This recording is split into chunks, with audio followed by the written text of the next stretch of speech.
तो दोस्तों जब भारत ने फ्रांस से राफेल फाइटर जेट को खरीदा था तो उस समय हमने इसके F3 वेरिएंट को खरीदा था और यकीनन ये फाइटर जेट हमारे लिए एक गेम चेंजर फाइटर जेट के तौर पर सामने निकल करके आया है, जहां पर ये भारतीय वायुसेना की हर डिमांड को पूरी करता है। ये एक मल्टी रोल फाइटर जेट है जो कि air to ground, air to air और एयर टू सी के जो मिशंस है उनको परफॉर्म कर सकता है। इसके अलावा इसकी जो ऑपरेटिंग कॉस्ट है वो भी काफ़ी ज़्यादा डिसेंट है। परफॉर्मेंस आप सबको काफ़ी ज़्यादा बेस्ट देखने को मिलेगी, यहाँ तक कि ये परमाणु हमला करने में भी सक्षम है, जिससे कि ये डायरेक्टली चाइना के लिए एक डेटरेंट को क्रिएट करता है। इसी के साथ में चाइना अवॉइड करता है कि उनके J-20 फाइटर जेट को राफेल के आसपास भी फटकने दिया जाए।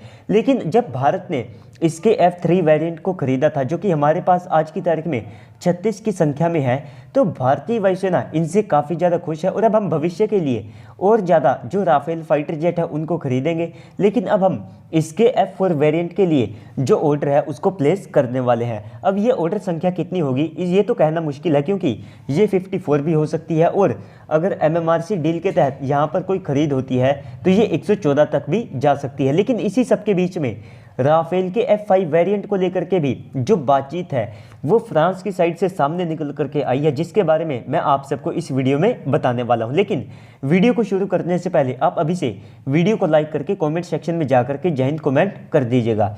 तो देखिए दोस्तों, फ्रांस की साइड से खबर कुछ ऐसी सामने निकल करके आई है कि ये पहले से ही राफेल के F4 वेरिएंट के ऊपर काम कर रहे हैं, जिसमें आप सबको बेटर इलेक्ट्रॉनिक वॉरफेयर सूट देखने को मिलेगा। उसमें आप सबको वेपन्स के तौर पर जो माइका का नेक्स्ट जनरेशन वेरिएंट है वो भी देखने को मिलेगा। इसी के साथ में इसमें गैलियम आर्सेनाइड बेस्ड की बजाय एक gallium nitrate based AESR radar का इस्तेमाल देखने को मिल सकता है। तो ये जो बड़े चेंजेस है ये आप सबको राफेल के F4 वेरिएंट में दिखाई देंगे। लेकिन आज के युद्ध के समय में, आज के मॉडर्न वॉरफेयर में जो हाइपरसोनिक वेपन्स है ये भी अपनी जगह बना चुके हैं और आज के समय में ये काफ़ी ज़्यादा इंपॉर्टेंट भी हो चुके हैं, जहां पर ये किसी भी युद्ध में पासा पलटने की क्षमता रखते हैं।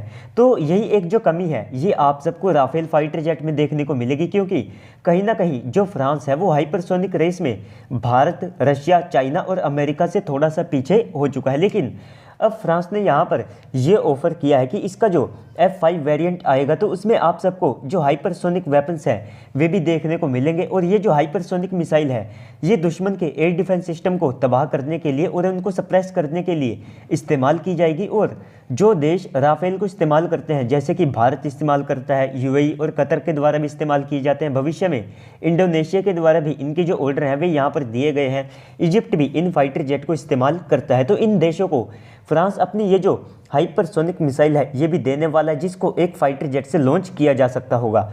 तो आने वाले समय में डेफिनेटली फ्रांस यहाँ पर राफेल के जो और वेरिएंट है उनके ऊपर भी काम करने वाला है। तो यहीं से आप अंदाज़ा लगा सकते हैं कि एक देश केवल एकमात्र फाइटर जेट को बना करके कितना ज़्यादा पैसा कमा सकता है। तो इसी बेनिफिट को देखते हुए भारत को भी कहीं ना कहीं अब पूरे जोर से हमारी जो एविएशन इंडस्ट्री है उसके ऊपर फोकस करना चाहिए। तो अब आप सबका ये सवाल हो सकता है कि जब भारत खुद से भी हाइपरसोनिक वेपन्स को डेवलप कर रहा है तो क्या हम फ्रांस से भी एक हाइपरसोनिक मिसाइल को खरीद सकते हैं या फिर नहीं। तो देखिए दोस्तों, अगर आप भविष्य के हिसाब से देखते हैं तो इसके जो चांसेस हैं वे काफ़ी ज़्यादा कम है, क्योंकि सबसे पहले तो जब भारत राफेल के F4 वेरिएंट के फॉलो ऑन ऑर्डर या फिर MMRC डील के माध्यम से 114 के ऑर्डर दे देता है तो इसके बाद में 0 चांसेस है कि हम राफेल के F5 वेरिएंट को खरीदेंगे। तो यहीं से इस मिसाइल के जो चांसेस है ये खुद से कम हो जाते हैं। लेकिन इसके बावजूद भी अगर हमको मजबूरी में ख़रीदनी पड़ती है तो वो मजबूरी हमारी पहले थी, क्योंकि पहले ये जो यूरोपियन कंट्रीज़ है ये अपने वेपन्स के साथ में